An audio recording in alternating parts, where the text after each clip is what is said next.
तो दोस्तों सुबह सुबह शॉप ओपन करते ही एक भाई अपना पंखा लेके आए। एसी डीसी पंखा था और मसला इसका ये था कि जहाँ पे एसी डीसी कनेक्टर लगता है 3 तारें लगती हैं तो वो कनेक्टर पूरी तरीके से जल चुका था।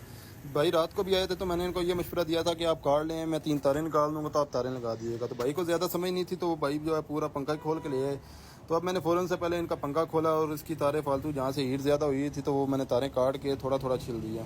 थोड़ा थोड़ा छिलने के बाद फिर मैंने इसके ऊपर हल्की हल्की जो है पेस्ट लगाई। पेस्ट लगाने के बाद मैंने फ़ौरन से पहले काविया गर्म किया। तो काविया गर्म करने के बाद जो है सोल्डरिंग ली और थोड़ी थोड़ी सोल्डरिंग इसके ऊपर लगाई। तो इससे जो है सोल्डरिंग तारों के ऊपर लग गई।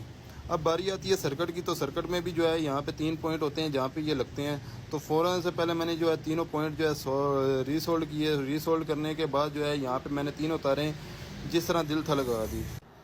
तो दोस्तों अक्सर पंखों में यही मसला आता है। अगर आपके पंखों में भी यही मसला है तो आप ये काम कर सकते हैं, आपका फिर इंशाल्लाह पंखा कभी ख़राब नहीं होगा। तो फ़ौरन से पहले मैंने जब इसकी सोल्डरिंग की तो फिर मैं ये बारी थी इसको चेक करने की। उसके लिए मैंने सीरीज़ लैंप ले ली। सीरीज़ लैंप ले के पहले मैंने इसके ऊपर से ये जो तारें आ रही थी मेन तारें, इनको प्लास की मदद से छीला और फिर सीरीज़ लैंप लगा के फिर मैंने इसका जब करंट दिया तो ये इसकी रोटेशन उल्टी थी, मतलब ये क्लॉक वाइज चल रहा था। तो इसकी जो रोटेशन होती है वो एंटी क्लॉक वाइज होती है।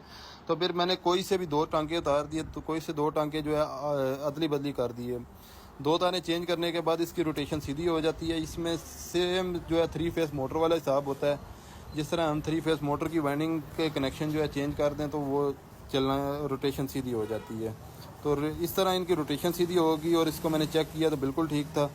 और अब मैंने अच्छी तरह इसको पैक करना था तो इसके लिए मैंने इसको एक मरतबा इसकी स्पीड टेस्ट की और बाइक पैक करके बाइक के हवाले कर दिया। तो उम्मीद करता हूँ आपको ये वीडियो पसंद आई होगी। चैनल पे नए हैं तो फॉलो ज़रूर करें और मिलते हैं इंशाल्लाह नेक्स्ट वीडियोज़ के लिए। इस तरह की वीडियोज़ के लिए मेरे चैनल का विज़िट ज़रूर करें। बहुत शुक्रिया। अल्लाह हाफिज़।